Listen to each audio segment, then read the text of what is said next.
Alright guys, we are in the warmth of the Buick Regal GS AWD, and I'm here with James Walter. Yep. And James, what's your title? I'm an all-wheel drive engineer for the Buick Regal. So you actually did the all-wheel drive system. You fine-tuned it. You calibrated it, man. Yep. We did all the calibration, the fine-tuning, and hardware development on the system. And in case you're wondering why Nathan's in the back, it's because he's navigating, and I'm going to be chatting with James here as we get lost outside of Montreal. Navigating, you don't say that until after we're lost.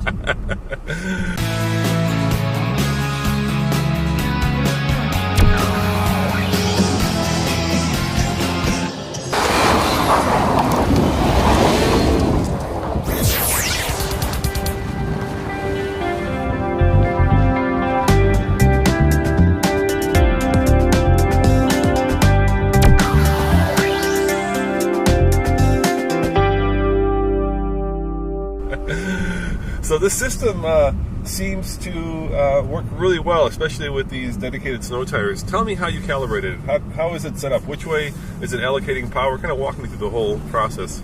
So it's an active all-wheel drive system, which means that it's electronically controlled. We can pretty much send anywhere from 0 to 2,700 Newton meters to the rear axle. And what that means is it gives us a lot of flexibility with how we allocate torque to the rear wheels.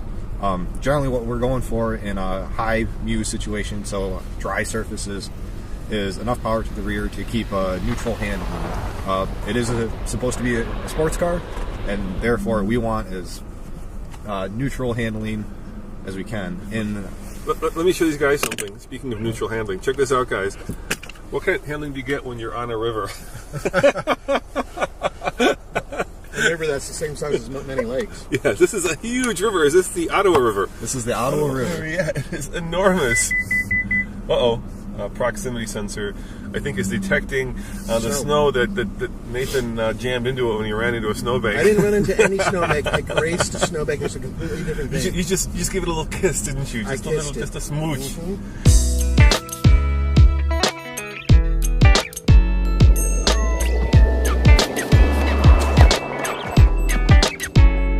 All right, we got a little bit of a hill here. Yep, you're going to make the left.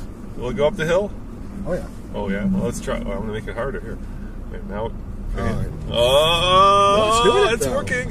Oh, look at that. You know what? No problem. I can feel the rear end moving. And these are, and we are rolling on 20s, is that right? Yeah, these are 20-inch tires with snow tires. Snow tires are required here in the great province of Quebec. Here, I'm going to try to get the tail end out. I am floored right now. The tail will not come out. Well, yeah, a little bit.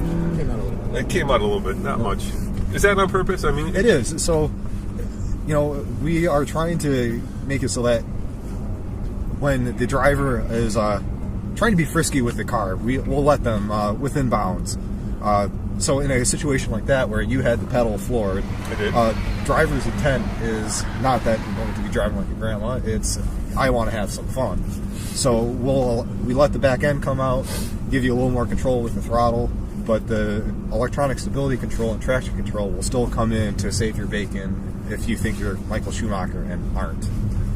And there is a GS button here, and there is a sport button, and there is also a traction control button off, right? Yep. So you can disable, you can sharpen up the car. So what happens if I hit the GS and sport button? Normally on dry pavement, that sharpens up everything, makes it more sporty. Yep. So the GS and sport button will alter the damper cowl, the steering cowl, and the all-wheel drive cowl.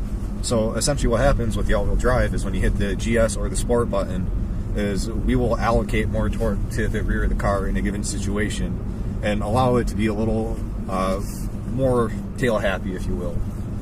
The big advantages of that are actually on dry pavement, where you can push the car right up to its limits and keep a neutral handling demeanor. And if you're in a corner and you have the throttle buried, instead of plowing the front end, we'll pretty well track the line that you intend to follow.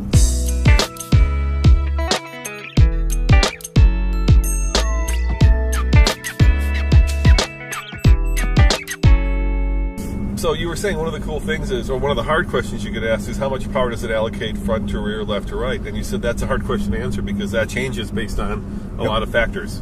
Exactly. With a system like this that's electronically controlled, hydraulically actuated, We have the ability to go from 0 Newton meters of torque to the rear axle to 2,700 Newton meters of torque at the rear axle, and everything in between. So what happens is the vehicle or the rear drive module, which is the heart of the all-wheel drive, is constantly taking in signals from the vehicle, wheel speeds, yaw rates, longitudinal and latitudinal acceleration rates, as well as your driver inputs. What is the steering wheel angle? What is the accel pedal position? And it's using all of those to determine how much torque we need to send to the rear and side to side on the rear axle in order to fulfill the driver's wish. Keep the vehicle stable,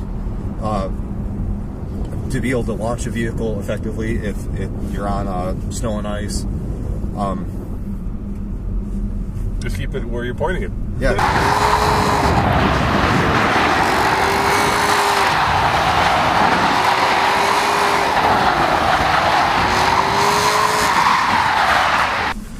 Just floor it here and see what happens, right? We are on ice and snow tires, and let's see what this bad boy will do. Just floor it.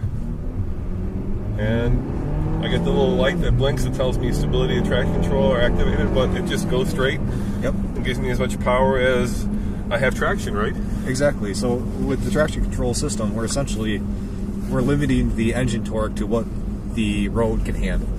So the end result of that is you get a nice smooth drive away, not a whole lot of tire slip, but we're not cutting back the engine torque so much that you're slow off the line. We're using every bit of grip that is available, and with an all-wheel drive, that amount of grip is doubled because now you're driving all 4 tires instead of just the front 2.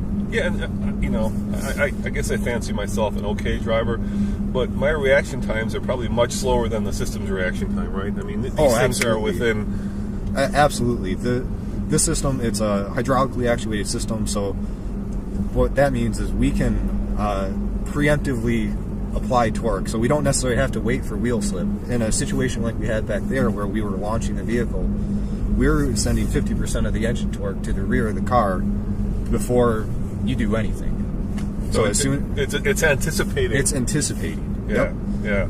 And then let's say we're going around a turn and all of a sudden one of the wheels starts to lose traction. How long before the system intervenes and says, okay, this wheel has no traction, he wants to go left, the car's going straight, you know, you're going to end up in that big snow pile ahead. How long before that interaction happens in the car? So our reaction time on the all-wheel drive from the point of where we detect tire slip to we are actually applying torque or not applying torque, depending on what the situation calls for, is about 100 milliseconds, Whoa. 1/10 of a second. So it's done.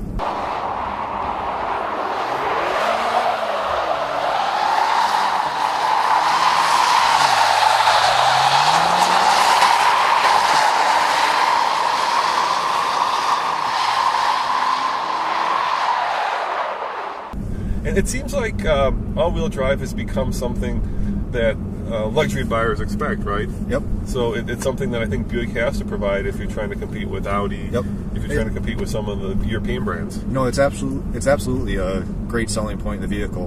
And one thing I think gets lost to a lot of consumers, though, is within the realm of all-wheel drive, is there's a lot of gradation in what kind of systems you have.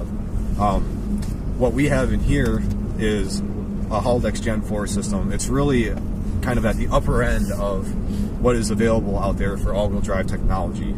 It's hydraulically actuated. You can do preemptive torque. You can change torque levels on the fly. There's no mechanical set torque split that you have to have like on old Audi A4 Quattro system. It comes with an integrated electronic limited slip differential, which gives you a whole nother degree of stability control and traction ability. And also with it being a hydraulically actuated system, it's thermally very robust. In the all-wheel drive world, thermal performance, basically keeping the clutches in the all-wheel drive cool, is a major concern. Whenever you slip clutches, you create heat. The heat's got to go somewhere. Today's probably not a problem. Believe it or not, yeah. even when it's cold. Really? You can get that hot? Yep. Yeah. But with the hydraulic system, you're constantly circulating fluid throughout the clutch pack, which helps keep it quite cool. Now this Buick Regal is built on the Epsilon platform, right? Which is a global GM platform, which for all you European fans and viewers, it's also the Opel Insignia. Correct. So the question is, how does this differ from an Insignia? You said that GM develops it jointly with Opel, but that you tune it specifically for North America. Yep. So we do all the hardware tuning, or all the software tuning here in the U.S., specifically for the U.S. market. You know, the Opel Insignia, it's a great all-wheel drive system. It's a great all-wheel drive tuning, but there are differences in what is expected from the North America market as far as noise and vibration and handling expectations. So how is it different?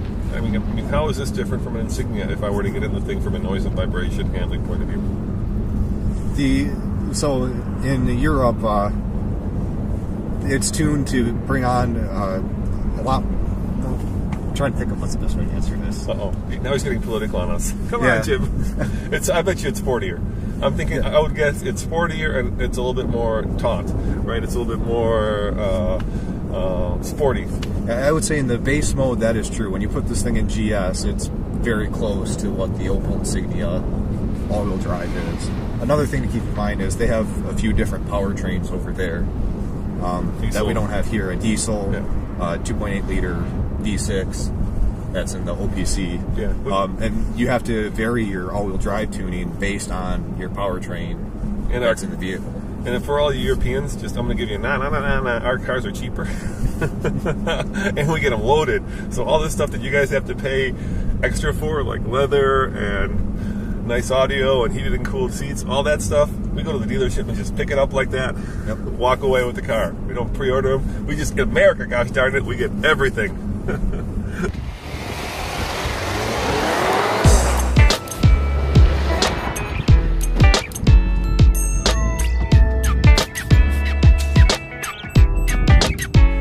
Let's get back to the all-wheel drive system before we get on another tangent.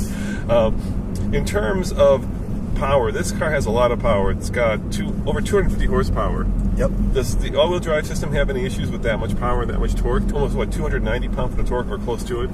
None at all. So because the all-wheel drive system can handle up to over 2,700 newton meters at the rear axle, for those of you not familiar with metric, it turns out to be about half of what the powertrain can put out in first gear at full throttle. So really, in a nutshell, we don't have any limitations because of the powertrain. It's actually the Cadillac XTS twin turbo has the same system from a hardware perspective. Yeah, and it's amazing how well this car drives. I mean, I am on kind of a mixed grade right now, so I've got ice, I've got snow, I've got packed snow, and we're on 20s, which is actually worse on snow. You want big tires that cut into the snow and get to the pavement where the traction is. So these big fat tires kind of tend to be right on top of it, even though we do have snow tires. And I feel completely confident driving at 60K right now. It just feels like I'm on, well, I shouldn't say dry, but it feels like I'm just driving down the road, and I don't feel like at any moment if I hit the brakes, anybody behind us, yes there is, so I will not be hitting the brakes, I would go, veering into the forest here. It just feels like this car would stop, maybe a little bit of ABS chatter, but it would definitely stop in a reasonable amount of time. Yep.